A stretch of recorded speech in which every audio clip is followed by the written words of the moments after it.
I'm Ashley Easter. And I'm Charlie Grantham, and you're listening to Serendipity, the podcast where we explore everyday magic all around us.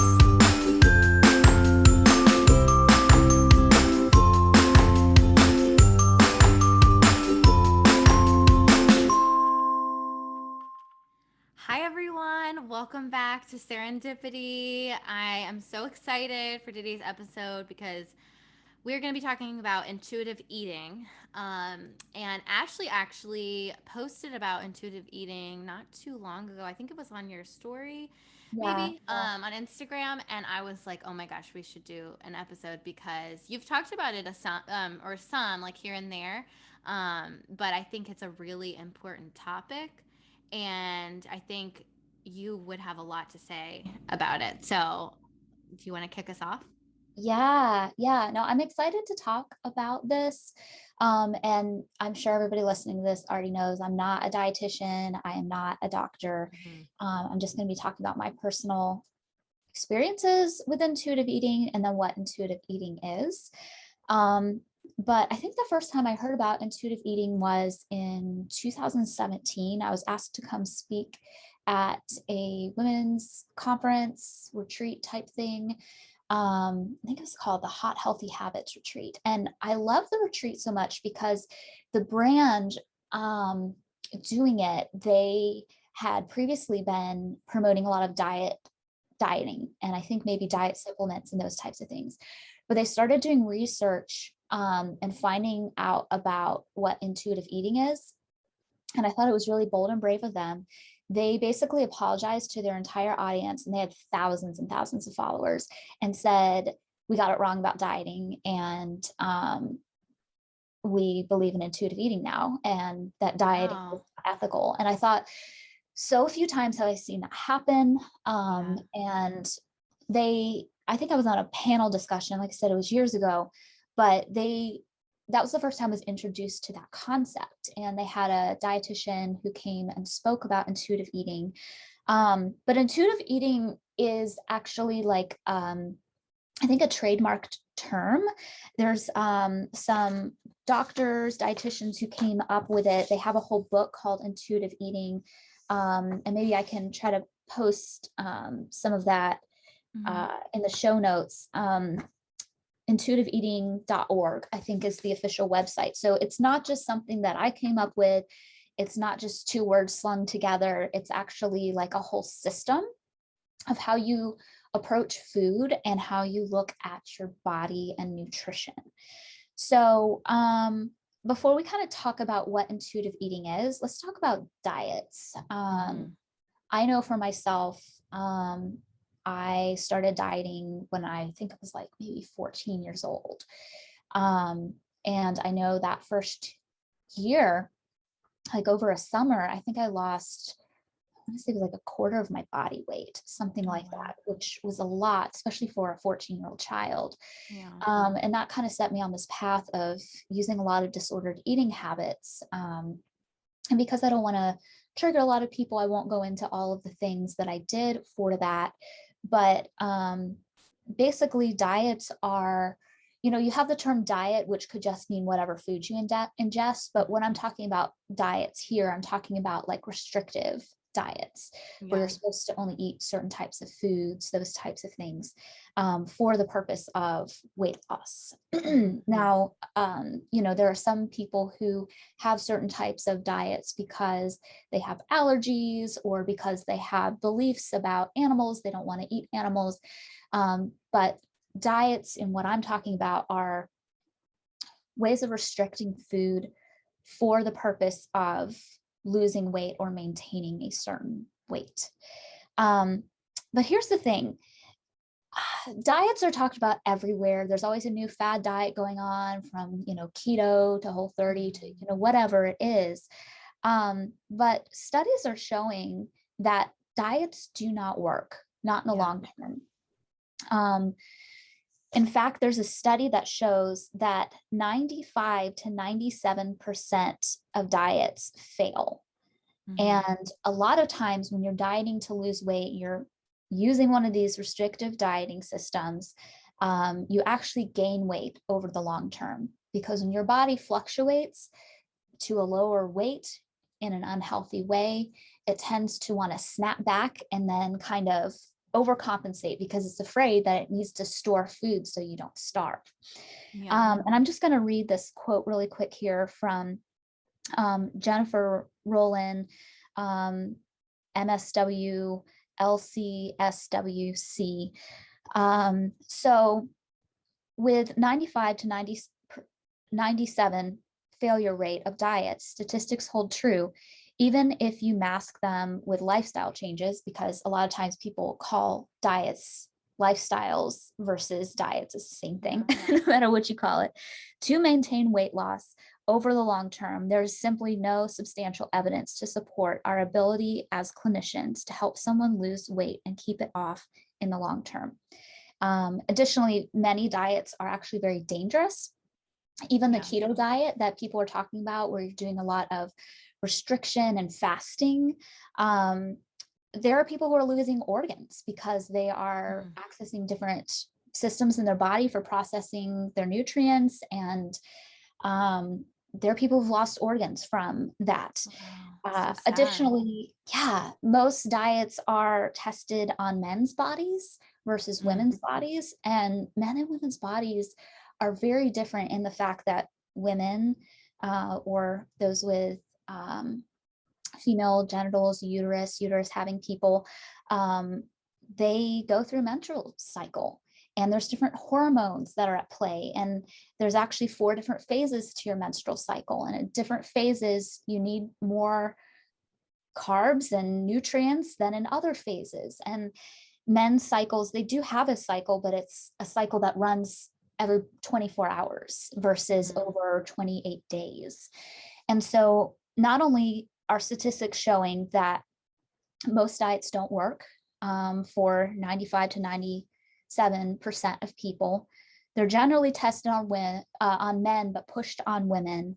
And there's just so many other things at play. In addition to that, even if you are, maybe your body is not reacting really poorly to a diet, a lot of times it can cause mental health concerns. So the restriction can lead to restrictive eating, eating disorders, disordered eating, and binge eating, those types of things, which are not healthy for your body in the long run. So there's actually a little bit of a difference between having an eating disorder and disordered eating, and they can overlap, but I wanted to talk about those really quickly. So disordered eating is practices of eating in unhealthy ways that tend to be markers in an eating disorder. An eating disorder is something that you'd actually get diagnosed by a doctor, but whether you have that diagnosis or not, you can have some unhealthy disordered eating habits. And some of those would include signs and symptoms not limited to frequent dieting, anxiety associated with specific foods, or skipping meals, chronic weight fluctuation, rigid rituals and routines surrounding food and exercise, feeling of guilt and shame associated with eating, preoccupation with food, weight, body image that negatively impacts quality of life, feeling of loss of control around food, including compulsive eating habits, using exercise, food restriction, fasting, or purging to make up for bad foods that are consumed, bad foods in like quotation marks. Yeah. And this is all from the Academy of Nutrition and Dietetics. So I didn't just pull this out of the hat. But as we've talked about, diets are so popular and common, and I really think that they are a tool of the patriarchy to keep women so focused on what they look like and restricting their bodies so they don't have enough energy and nutrients to be their full selves, but also that they're focusing on themselves, their weight, what they look like so much that they don't have time to address the bigger issues in the world that affect women, like pay inequality and patriarchy, all the different ways that women are oppressed. And, men are affected by these things too, but there is a huge push for women to fit in a certain category and that you're less worthy if you have a certain type of weight. But even weight, it's such an interesting thing to talk about because a person can be extremely thin and very unhealthy. Yes. They can also be thin and very healthy. They can have a lot of quote unquote extra weight and be unhealthy, but they could also be healthy. All their lipids and their blood work could come back healthy. There's not just one body size that is healthy, even though we attribute it to that. Yes. We often even moralize body weight, and that if somebody is in a larger body, that they are somehow lazy or morally inferior. When that simply is not the case when we look at people's blood work, when we look at their actual lived reality. Yeah. So that's why I think in general, restrictive diets are unethical. I don't think that they take into account, generally speaking, women's bodies. I don't think that they take into account the individuality of bodies. And I think that really the restriction, binging extremes on either end is really unhealthy, not only to your body, but your mental health as well. So that's why I really don't believe in restrictive diets. Now, I am vegan, I am gluten-free because I know that that helps my autoimmune disorder, but it doesn't have anything to do, I didn't make those choices for weight loss. And I didn't make those choices because I am restricting amounts of foods that I'm eating.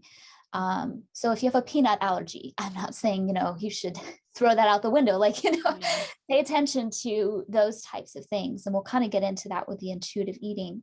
But just to be clear, what I'm talking about is restrictive diets that don't have any real impact on, an allergy or something like that you have.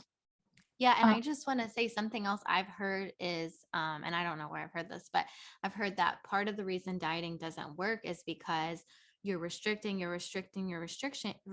and like most of the time you restrict, and then it's like you hold back for so long, and then you end up eating a bunch. Well, to me, that's almost like you're eating what you need to be eating. Like Right. you're not getting enough calories if you're like counting your calories so that you can get this exact amount, and you're restricting it, but your body actually needs more than that.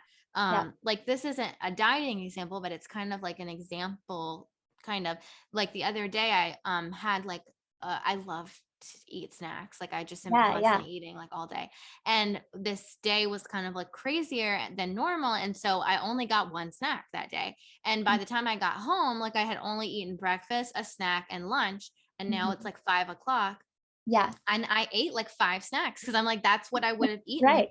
in the whole day. And so that's why another reason I've heard that it doesn't work is because you're restricting, but like your body is going to get it somehow. Like it's going to get what it needs in terms of calories. I mean, I'm not speaking to like, if you just, I mean, I don't want to like label any food bad, but like if like for me, if I ate like a whole thing of donuts, I probably didn't need that. You know what I mean? Right, Like because I would eat so many donuts. Oh my gosh, as a kid, because I would eat like 6 donuts as a 5-year-old, and I'm like, but I would not eat anything else. My mom was just telling me that today, like how I would eat like chicken nuggets, French fries, donuts, and maybe a grilled cheese, and like that's all I would eat until I was like in high school. But anyway, that is just another thing that I've heard is that it just doesn't work, the restricting, because it's almost like you're putting pressure on like a fence or a gate or something, and then it just like, or a dam, and then it just and you actually tend to eat more in those situations because you've had that restriction. It's like a rubber band like snapping back, but then going kind of the opposite direction, like the pendulum swings, and then again you're not kind of focusing on what your body needed, you're focusing on kind of compensating or overcompensating for what it had lost. And it it's not a great strategy. Now, intuitive eating, it's different than a diet. It is not something that tells you how much to eat, when to eat, what types of things to eat. It is really a system about using your intuition for your own body. And this is kind of a definition of intuitive eating. Intuitive eating is a self-care eating framework which integrates instinct, emotion, and rational thought and was created by two dietitians, Evelyn Tribble and Elise Resch, in 1995. Intuitive eating is a weight-inclusive, evidence-based model with validated assessment scale for over 100 studies to date. So it's really a framework that you use where you check in with your intuition. And I'm going to read to you the 10 principles of intuitive eating. But even before I get into that, I talk about this a lot, whether it's inside Intuition Mastery, which I do have a model. I do have a module about intuitive eating, whether I talk about it on the podcast or on social media. You have the intuition, you have the ego. The ego is that fear, that scarcity voice inside of you. And intuition is that calm, cool clarity of knowing from your wise subconscious mind. And when you're eating, when you're about to eat, it's so important to listen to what your intuition is saying, because it has so much more wisdom and data. It knows your body so well, versus when you are eating based on fear, restriction, scarcity, you're gonna not be paying as much attention to what your body needs and more attention to what you think it needs based on what society is telling you. So whether that's eating more, eating less, but it comes from a place of fear versus intuition, where it's very calm, cool, clear, and very precise in what your body needs. So there's 10 principles to the intuitive eating framework. First principle is reject the diet mentality. So again, diet here is not just diet for like whatever you eat. It's like restrictive diet. They often call it in intuitive eating circles, diet culture, similar to like if you've heard root culture or purity culture, because it really is a whole thing that our society has bought into, but rejecting that mentality. And just to chime in, that rejecting like all aspects of it, like including, because a big part of diet culture is like commenting on people's weight. Like, why do people think that's okay? Because of diet culture, like people like even saying like, oh, you look like you've lost weight. Like, that's not okay to comment on people's bodies, but it's like almost, and I think we're moving away from it, but for so long, it was like the norm. It was like accepted to be able to like comment on someone's body. Or even just thinking about like calories. Like, look, I know people who, they talk about calories like a third of the day. My God, it's so frustrating, because I'm like, can we talk about something else, or like going to a restaurant and can I see the calorie menu? Like, and I understand maybe some people have like health problems and this is what their doctor has advised them. So I'm not, saying if you have a medical condition or something like that, that you're wrong for this, but like these people that I'm talking about don't. And and it's not even like fun to be around. And so I feel like it's not just rejecting it in terms of, I am not going to like participate in it by like, I'm not going to do a diet. I'm not going to, participate in a diet. It's also rejecting the thoughts and the, oh, let me comment and tell them they look so good. They look like they've really lost a lot of weight. It's like, and I use that as an example because people think that's like a nice thing to say, but most people don't. Not. No, it's not. It's not. And most people don't want to hear that. So No, that's a really good point, because I think we've somewhat evolved in society to where a lot of people will not say, you've gained weight, you look bad.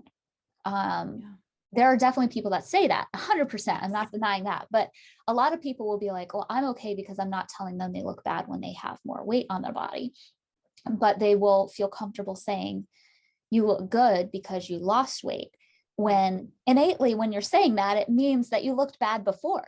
you know? That's literally, So it's saying it in a more, it's like a backhanded compliment. And bodies are so personal. It should be between, the individual and their doctor. And, you don't know what somebody did to lose that weight.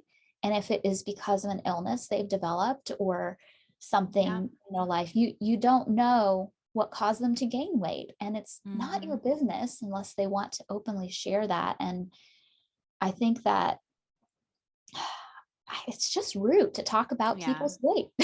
It's just rude. Yeah. And I don't want to make anyone feel like if you do comment on people's weight, like we're bashing you. We're not bashing you. We're bashing this whole idea. And that, I don't blame people because we've been socialized to like think that's a nice thing to say to someone, but it's not. We're just telling you right now that it's not Yes. nice, and try to let it go because Yes. Yes. most people don't appreciate it. Absolutely. Absolutely. Okay. So principle number 1 is reject diet mentality. Principle number 2 is honor your hunger. And I think this is so important. This has so much to do with your intuition. When you're hungry, when you feel those hunger signals in your body, it's because you need to eat. Yes. There's nothing morally superior about you suppressing your hunger and ignoring it. And I used to believe that as a kid, that, that the more hungry I was, the better I was behaving, because Wow. I was, rejecting my hunger. But your hunger is your body's response. It's put there to remind you that you need more nutrients. That is why it's there, and it should be honored. Number 3 is make peace with food. And I love this one because it's really all about realizing that we oftentimes put food in good or bad categories, and food's just not like that. Now, I think there's a debate, worth being had about ethically sourced food, those types of things. If it's hurting an animal, I think those debates can be had. But outside of that, like a lot of times people will label a chocolate cake as bad food. It's not bad food. It's just food. And, there are certain situations where if you haven't eaten all day, and you have to go into a meeting and all that's available is that chocolate cake, girl, eat the chocolate cake. It's going to give and you enjoy nutrients. it. Yeah, enjoy it. And so there's really not these morality around food, and we often place it there and call it good or bad food, but it's important to make peace with it and just realize these are choices and options. And maybe there are different timings. We want to eat different things based on how our body feels and what it's asking for, but just kind of removing those moralistic lines of what is good or bad food. Number 4 is challenge the food police. Now, this one can be a tricky one because there will be people who will tell you, you need to eat more, or you shouldn't be eating that, or X, Y, or Z, and they'll tell other people that in your presence.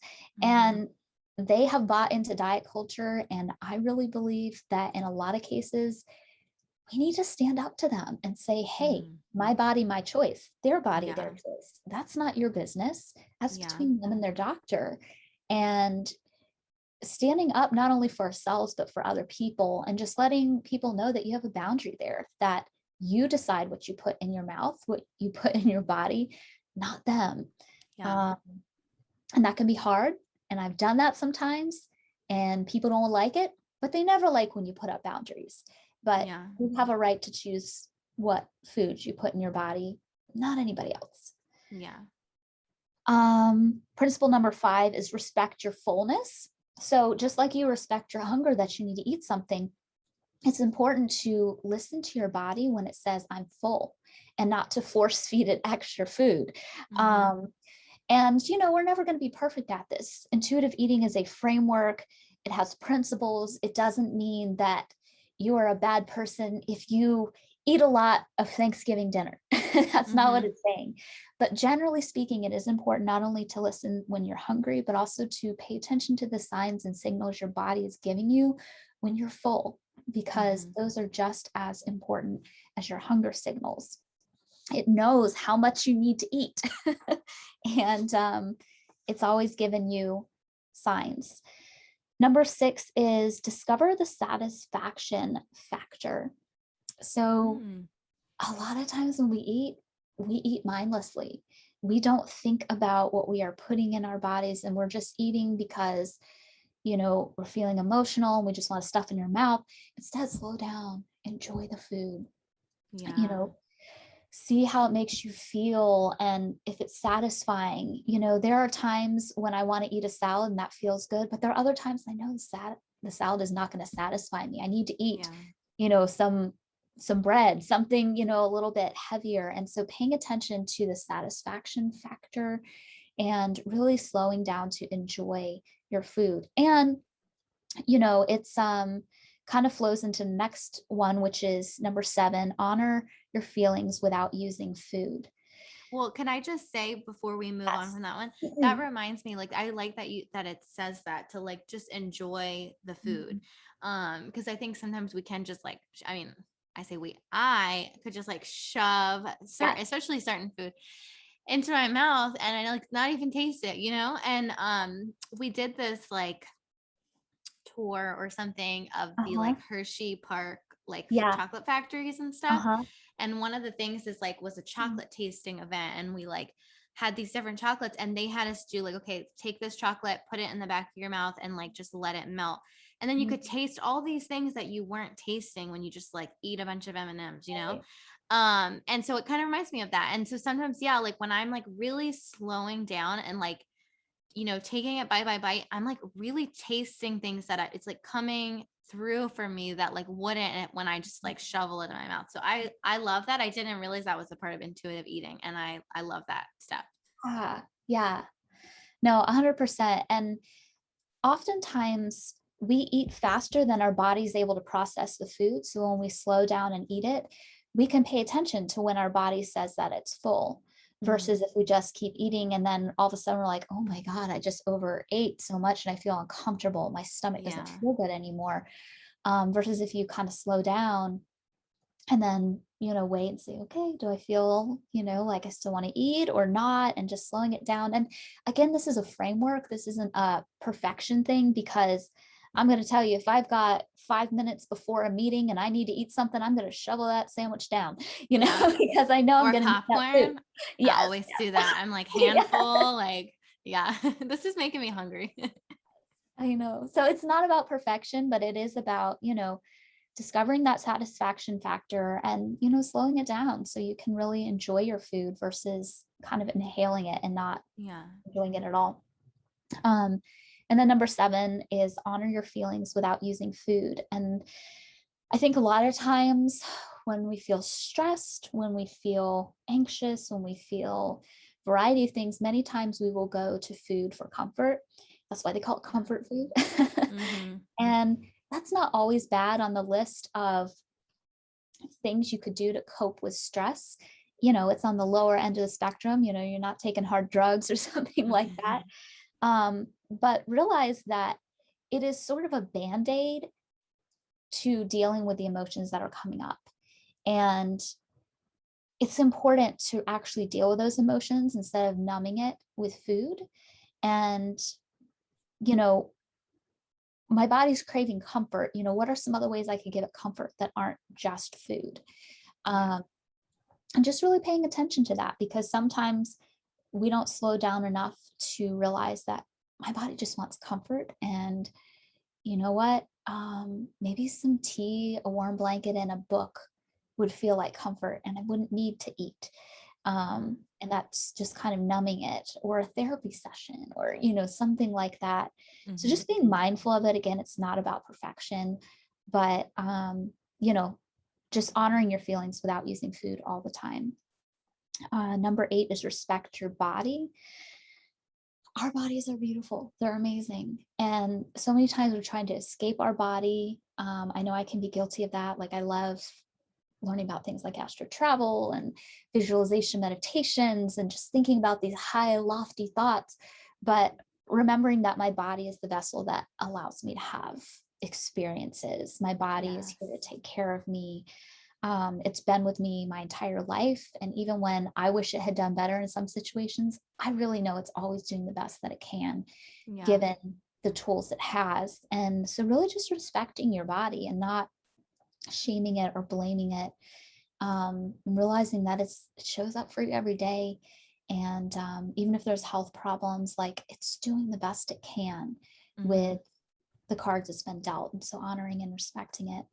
And I think a good exercise for that would be I wrote like a poem about my body, and That's it was beautiful. Yes. it was hard for me to write because it was like I have these, with having health anxiety, it's hard sometimes to reflect on how good my body is because I'm usually in a fight with my body. And Yeah. so I decided to write all of like my favorite memories and like incorporate different parts of my body into those, like, okay, and so that can help, I think, if you're stuck and you feel like you're fighting with your body a lot, to like really sit down and reflect, okay, like what's something, like one of my favorite memories with my hands, or with my, like, I say, like, my toes feeling the ocean water, or like my hand holding Nate's, or just think of, it doesn't have to be some kind of like big event, but just things Right. that you appreciate and you love and make you feel warm. I think that can be a good way to go about it if you feel like I don't really want to respect my body, or I have trouble respecting my body. I feel like, writing it out and Yeah. in terms of memories, it can be, at least for me, it was really helpful. Yeah, no, I thought that poem was brilliant, and I hope that you share it on the Serendipity page of this episode, because it was beautiful. And I think sometimes when we think of our bodies as a whole, it feels overwhelming, but you really broke it down into gratitude for each individual part, and I just thought that was really impactful. Yeah, it was a moving poem. I'm glad. I'll share it on the Instagram. Yeah, yeah. Number 9 is exercise, feel the difference. So I think a lot of times in diet culture, exercise is one of those things where, again, it's always with this focus of weight loss. It's always with this focus of punishing yourself for eating. It's always with this focus of, well, I had that cake, so I need to burn it off. Exercise really just makes your body feel good. And I personally don't like the word exercise because I have a lot of triggers around that word. So I like to replace it with movement. And so dance, I like to dance. I like to stretch. I like to, just move in ways that feel good. And again, paying attention to what your body's asking for. And if it's asking for, I know you like to go on a run, go on that run. If it's asking for some deep yoga poses and stretches, if it's asking for you to dance it out, to process emotions, it doesn't always have to look like the gym. Though it can, and some bodies crave that. But again, just paying attention there. And then number 10 is honor your health with gentle nutrition. And I think so many times, again, with the diet culture, this idea that we have to have such rigid nutrition, that we always have to eat X, Y, or Z. And sometimes that's not what your body needs in the moment. You could eat a salad, yes, but sometimes your body is like, I really need just a baked potato, something that has a bit more substance to it, or mac and cheese would really feel good right now, or I need some protein, so maybe some beans would help me feel more energy today. But really paying attention and honoring your health, not just your physical health, but also your mental health, and doing it gently, not harshly, not, sticking yourself into these boxes. And it takes work, and I am not perfect at this, but what I can say is that it has changed my relationship with food. It has changed my relationship with my body. I'm a lot kinder to myself, and I will ask myself before I go into the refrigerator, and I'll be like, what do I want to eat? And instead of just grabbing the first thing there, paying attention to what my body's craving. Does it need some, something warm? Does it need something dense? Does it need, some more protein? Do I need a little sugar kick, and get some fruit, whatever it is?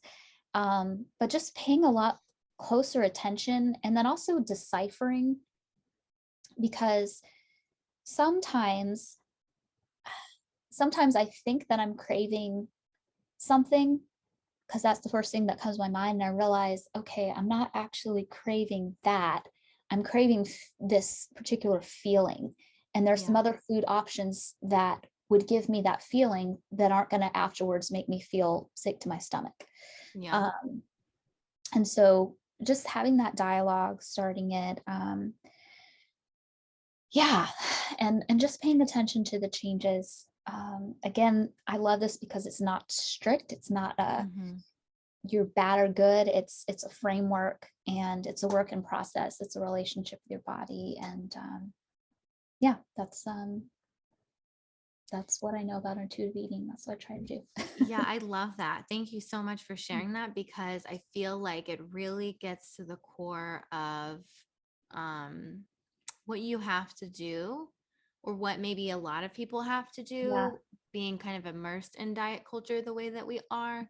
Mhm. You can't have one thing without the other. So, the 10 steps, those are all really important. It's not just like, okay, well, I'm just going to cancel diet culture out of my mind or whatever, or reject diet culture. Right. You have to also have the step of respecting your body, Yeah. because you're not going to be able to reject diet culture if you don't respect your body, or Right. listening to your hunger versus listening to your fullness. Like, you need both of those, you need all of that. And so I think it's really helpful to have all of those things, because it really breaks it down in a way that's easy to understand. And also, I feel like it's a very holistic approach to, we're not going to just like put a band-aid. It really is Yeah. like, we're going to get to the root of the problem here, Mhm. with dieting, with how our brains kind of have been processed to think about food in our bodies, and whatever it may be. So I think that's really valuable, and thank you so much for sharing that. And I think Yeah. it's super helpful. And one thing that comes to my mind with this is, though I think that most diets are unethical, that doesn't mean that I think every person who has participated in a diet is an unethical person. Right. I think a lot of us have been sold a lie, Mhm. and we're just trying to do the best that we can. So if you come from Yeah. a dieting background, I'm not trying to shame you for that. Now, I do think Thank that there are you. some people at the top of diet culture that know exactly what they're doing. They Mhm. know that they're putting people on a hamster wheel, that they will never get to achieve what they want to achieve. And I think they guilt and shame people a lot of times.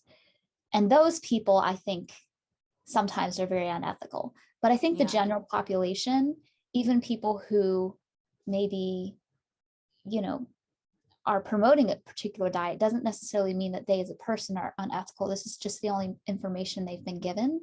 Right. And you really have to search to find, information about Yeah. intuitive eating. So this isn't intended to shame. This is more intended to educate and to share what's worked for me. Um, and just being totally honest, like, there are days when I struggle with my body image quite strongly. There are days when I struggle with my relationship with food. That hasn't been completely relieved. But what I do know is that when I restrict, it makes it worse. And when I Right. listen to my body, it allows those waves to pass more calmly. And yeah, that's yeah, I just wanted to say that, not trying to shame anybody for it. Yeah. No, I think that's a good point. I think when we have any kind of conversations like this, we're never trying to shame anyone. I think both of us, and I think it's good that you said that, because I think we're kind of looking at the big like societal picture. And so when we like are maybe like criticizing things, we're criticizing the thing. We're not criticizing people who participate in the thing just because this is how you were socialized, or how you were raised, or impacted by the thing. So I think that was good that you clarified that, because yeah, we never want to Right. shame anyone or make anyone feel like we are like, pointing a Now, finger there at are a few them. people at the There top, are. you Yeah. know who you are, Yeah. but if you're listening to this podcast, I don't think you're Right. them. You're probably not. Yeah. Yeah. But oh well, thanks so much for sharing that. That was Oh, such a yeah. good discussion, and so much helpful information. I don't think I have a serendipitous Okay. story this week, but do you have one? I do. Okay. Okay, so this is really fun. So I was following a designer on Instagram who I really like their artwork and graphic design.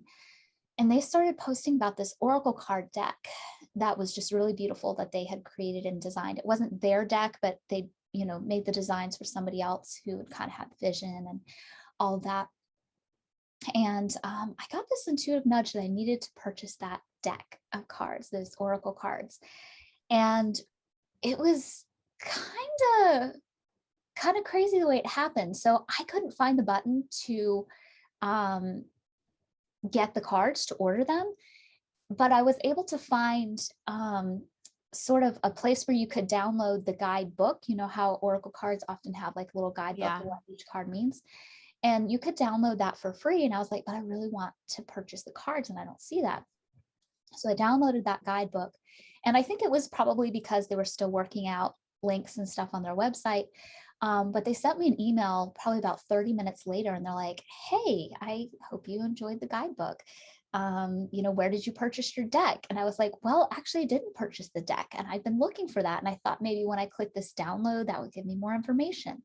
And so they sent me the direct link and I purchased the deck. And then they messaged me back and they were like, hey, I've been checking out your webpage through, the links that you have in your email. And I'd like you to come speak at one of my virtual events. And I'd never met this person. I didn't even follow them on Instagram. This is literally, I just wanted that deck of cards. But because I listened to my intuition about that, I'm guess going to be speaking at one of their, online summits. And we were able to make a good connection. And we spoke on the phone the following week. And I learned more about them and their work. And we have a lot in common. And she invited me to come visit her in California sometime. And so anyway, it was just... I thought really serendipitous how I came into this wanting to get a card deck and I came out of it, with a speaking gig. So yeah, that's so serendipitous. One, that your intuition told you to get the cards, and then two, that you couldn't find the link. So you had to download it, which sent them an email, which made them email you. And then they saw your links. They would have never, ever seen your links if you would have just added it to your cart and purchased it, That's so serendipitous. That is so cool. I love that. Oh my gosh. And they seem like a really cool person. And if anybody is curious, it was the Breath of Gold card deck. And I did just get it in the mail the other day and it's really beautiful. Oh, I can't wait to see pictures. To use it. Yeah, absolutely. Oh, so great. Well, if you have any serendipitous stories, any happy stories, magical stories, ghost stories, aliens, if you want to tell a story about intuitive eating, anything, we want to hear it. You can email us at pod.serendipity@gmail.com or send us a DM on Instagram at serendipity.pod. You can also use the voice memo tool if you want to record yourself, and we may share it on the podcast. Yes. And if you enjoyed this episode, please leave us a review. We love hearing from you. Like literally, when we get a review that comes in, Charlie usually sees it first and she's always like, Ashley, look, we got another review. I'm like, oh my God, that's amazing. And, we just like have little celebrations whenever we get a review. And so like, if we've made your day, we'd love for you to help make our day. Like it's just like this reciprocal energy. And you can do that by leaving a review on Apple Podcasts. But before you hit submit on that review, take a screenshot and then send it to us on Instagram or send it to our email at pod.serendipity@gmail.com. And as a thank you, we'll give you a free gift, which is some beautiful custom art, gorgeous butterflies. It's actually print quality, so you can hang it up on your wall, or we have it formatted to particular sizes so you can put it on like the background of your electronic devices. But yeah, would love to receive a review, and literally it really brightens their day. And I'm not just saying that when we get those. No, reviews. it really does. Yeah, it's really exciting when that happens. And we usually will share the review on our Instagram too. Yes. But yes. Okay. Well, this was so fun. Make sure you come back next week. We have a serendipity story from a listener, and it's a really good one. So you don't want to miss it.